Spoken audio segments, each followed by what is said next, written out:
Hello students, how are you? I hope you all are good. So today we are going to learn about this poem which its name is Sympathy.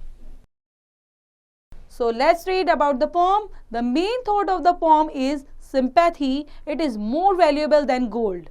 The poet during the period of distress was helped by two men in two different ways. The rich man gave him gold, means money, and the poor man showed him sympathy by giving bread and serving day and night. When the poet recovered from the state of unhappiness, he repaid the rich man his gold but could not repay the poor man's sympathy because it is not a material thing. It is heavenly. The divine things cannot be paid back. तो यहाँ पर main thought of the poem क्या है बच्चे? Sympathy. तो ये बहुत more valuable होती है गोल्ड से भी ज़्यादा. तो पॉइंट यही समझाने चाह रहे हैं during the period of distress के थ्रू कि उसकी मदद की गई. Was helped by two man, लेकिन दोनों अलग अलग तरीके से मेरी मदद की गई. कैसे की गई? एक रिच मैन के थ्रू जिसने मुझे गोल्ड दिया, मनी दी, और एक पुअर मैन के थ्रू जिसने अपना शो किया अपनी सिंपैथी को बाय गिविंग ब्रेड और सर्विंग डे के थ्रू और नाइट के थ्रू. पॉइंट ने रिकवर्ड किया कहां से? स्टेट ऑफ अनहैप्पीनेस के through.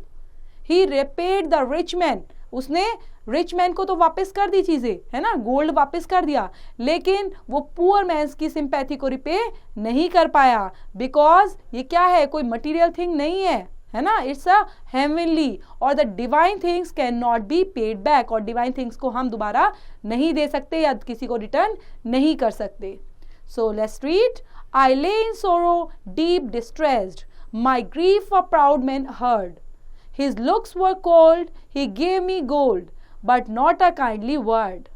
I lay in sorrow. तो बता रहा है, जो पॉइंट है क्या बता रहा है कि I lay in sorrow, मैं दुख में हूँ, है ना, और deep distressed में हूँ. लेकिन जो मेरा दुख है, a proud man heard, किसी को सुनाई देता है. His looks were cold, जिसका क्या, जो कैसा दिखाई देता है? His looks were cold, he gave me gold, और cold नजर आता है और वो मुझे क्या देता है? गोल्ड देता है. But not a kindly word, लेकिन उसके पास kindly word नहीं थे. My sorrow passed, I paid him back. दोबारा से मेरे पास क्या आता है? sorrow आता है. sorrow दोबारा से मेरे पास दुख आता है. I paid him back, और दोबारा से मुझे वापस करना पड़ता है, मुझे उसका चुकाना पड़ता है. The gold he gave to me, उसने मुझे क्या दिया? गोल्ड दिया. Then stood erect and spoke my thanks and blessed his charity. तो मेरे जो मुंह से क्या निकलता है? उसके लिए बहुत थैंक निकलता है. Stood erect करता है और मैं blessed करता हूँ उसकी चैरिटी को. I lay in want and grief and pain. A poor man passed my way. He wanted my head and gave me bread. He washed me night and day. अब यहाँ पर क्या हो रहा है? lay in want. अब मुझे दोबारा से किसी चीज़ की ज़रूरत है ना, क्योंकि मैं ग्रीफ में हूँ, पेन में हूँ. तो एक पुअर व्यक्ति जो होता है वो मेरे रास्ते से गुजरता है ना, मेरे रास्ते में आता है, और वो क्या करता है? ही बाउंडेड माई हेड, मेरे हेड को बाउंड करता है. मीन्स मुझे कहीं ना कहीं वो क्या कर रहा है? मेरी केयर कर रहा है. और मुझे क्या देता है? ब्रेड देता है, मुझे कुछ खाने के लिए देता है, मेरी टेक केयर करता है, मेरा ध्यान करता है day and night. How shell I pay him back again. लेकिन मैं इसका जो मेरे ऊपर इसने मेरी केयर की है, मेरे ऊपर एहसान किया है, या मेरा इतना ध्यान रखा है, तो मैं इसका कर्ज कैसे चुकाऊंगा? For all did to me, जो इसने मेरे लिए इतना ज़्यादा किया है. Oh gold is great but greater far is heavenly sympathy. तो बता रहा है किस तरह से जो गोल्ड है वो ग्रेट है, लेकिन जो ग्रेटर की बात की जाए तो ग्रेटर फार हेवनली क्या है? सिंपैथी. तो सिंपैथी से बड़ी कोई चीज़ नहीं होती, है ना.